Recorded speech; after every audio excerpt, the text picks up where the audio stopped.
Hello મિત્રો, આજના નવા વિડીયોમાં સ્વાગત છે આપણું। તો આજે ખાતર ખાદવાનું છે, જોઈ શકો છો વિડીયોની અંદર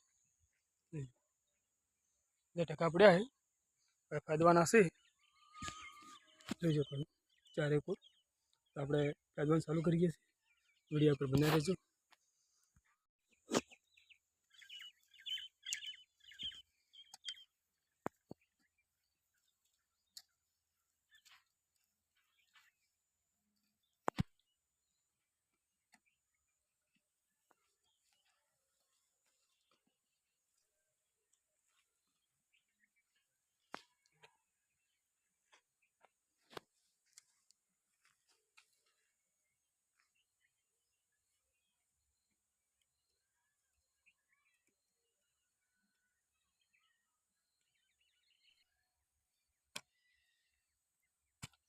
अरे पावड़ो पण लकड़ी गयो है, ये जगह धोखो तो हो जाए।